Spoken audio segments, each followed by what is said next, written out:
다음 아이템은 유호정 기자가 준비했네요. 네, 맞습니다. 두 번째 아이템, 사흘 만에 임년 박완주.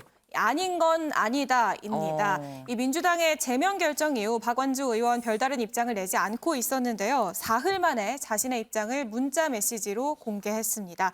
좀 살펴보면요. 네. 이 박 의원은 당과 나에게도 고통스럽지만 불가피하게 제명의 길을 선택한 것이다 라면서 어떠한 희생과 고통이 있더라도 아닌 것은 아니다라는 입장을 밝혔습니다. 그러면서 감내하고 시작한 일 지켜봐달라, 많은 분께 죄송하다라는 얘기를 했는데요.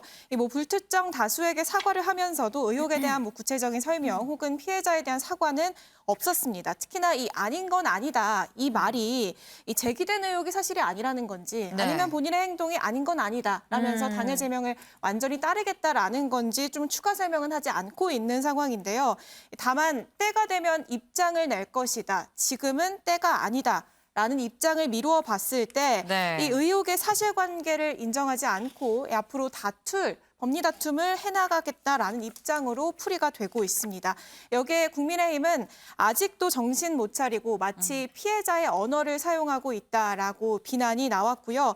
이 국민의힘 물론 민주당 내에서도 비난과 우려의 목소리가 나왔습니다. 민주당의 핵심 관계자는 이 좋은 자세가 아니다라고 비판을 했는데요. 특히나 방어권을 발휘하고 싶다 하더라도 피해자 입장에서 적절하지 않은 것들은 조심해야 한다라는 우려를 내놨습니다. 은영미 위원님, 아닌 건 아니다라고 얘기를 했다고 하는데 뭐가 아니란 걸까요? 억울한 걸까요? 그러니까 일단 주어가 불분명하기 때문에 뭐가 아니라는 건지, 그런데 일단 맥락상 보면 자기의 그 혐의를 부인하는 걸로 보여지죠. 그리고 아까 이제 그 판에도 나왔는데 고통스럽지만 제명의 길을 선택했다 했어요. 근데 주어가 여기도 없더라고요. 제명의 길을 선택한 거는 박완주 의원은 제명 조치를 당한 거예요. 본인이 선택한 게 아니고. 그러니까 아주 말을 애매모호하게 해서 이제 그 자신에게 쏟아지는 비난을 비껴가려는 듯한, 그러면서도 혐의를 부인하는 듯한 그런 뉘앙스를 풍기고 있는데요. 이런 경우에 사실 이제 옛날에 그 정의당 김종철 대표가 장혜영 의원을 추행을 한 걸로 알려져 가지고 당 대표직을 내려놨었잖아요. 그런데 본인의 혐의를 인정을 하고 솔직하게 사과하고 했기 때문에 그때 수사를 하지는 않았어요. 고소를 하지는 않았는데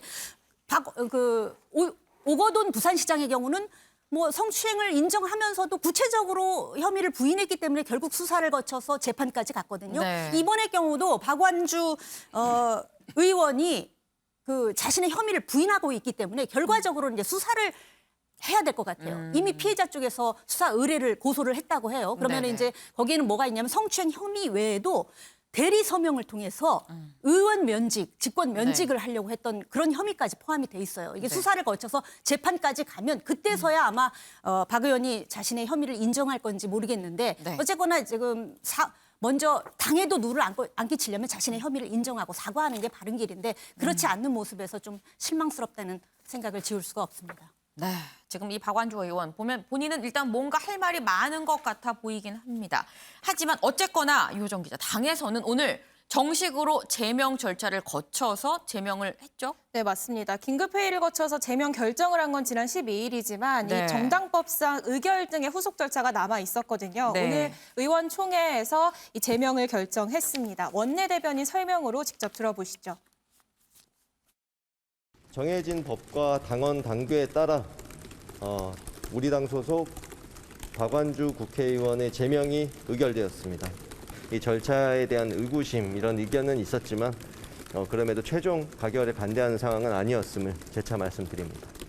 또한 추가적으로 국회 윤리특별위의 이 징계 상정 요구가 있는 상황 속에서 절차를 밟아 나가고 있다는 말씀을 드리고요.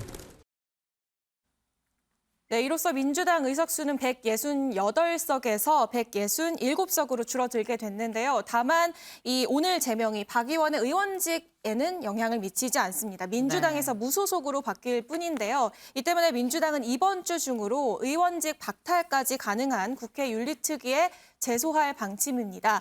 하지만 이 윤리특위가 이 제소를 하더라도 이 실제로 굉장히 절차가 복잡해서 실효성이 없다라는 얘기들이 나오거든요.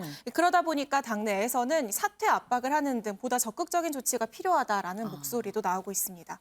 지금 박완주 의원 사흘 만에 입을 열었는데 이 발언이 또 지금 논란이 되고 있는 그런 상황입니다. 그런데 박완주 의원 말고 이재명 총괄 선대위원장 사실 이 사안에 대해서 말을 좀 아꼈었는데 입을 열었습니다. 네, 맞습니다. 이 지난주에는 어제 선대위원장께서 충분히 말씀하셨고 거기에 공감합니다 라면서 본인의 직접적인 입장은 피하는 듯한 모습이었는데요. 네. 오늘은 당연히 잘못했다.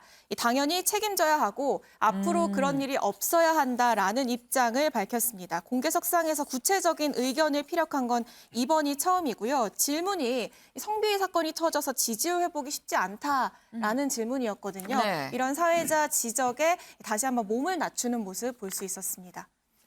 그렇군요.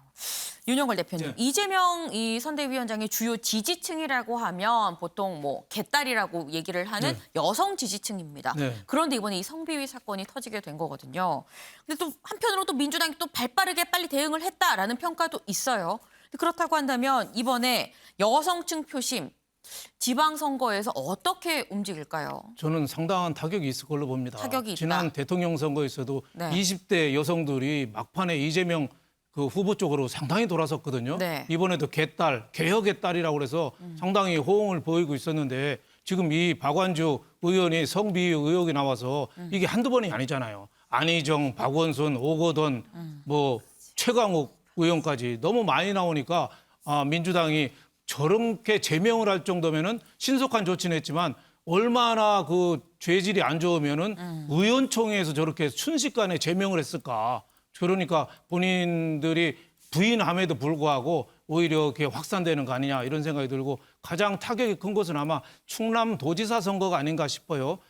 박완주 의원이 안희정 지사 거의 뭐 분신과 다름없이 2인자로 행동했거든요. 그 안희정 지사 때 충남 사람들이 상당히 충격을 많이 먹었어요. 차기 대권 주자라고 했는데 네. 이번에 그 2인자인 박완주 의원이 저런 사태가 났으니까 충남 지사나 대전시장 선거가 상당히 위협을 받을 가능성이 지금으로 봐서는 높아 보입니다.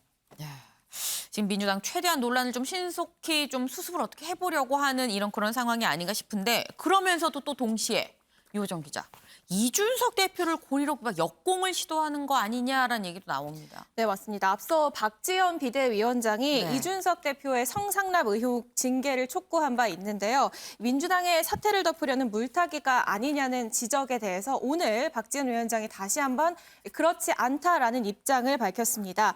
이 박지원 위원장은 성범죄 해결엔 여야가 없다라면서 물타기가 아니라는 입장을 다시 한번 강조를 했고요. 민주당의 성폭력 사건을 덮는다면 물타기겠지만 나는 민주당 사건을 덮을 생각도 선거 때라고 징계를 미룰 생각도 전혀 없다. 이 박완주, 최강욱 사건을 비롯해 모두 다 예외 없이 엄중하게 처리할 것이다라고 밝히기도 했습니다. 네, 그렇습니다.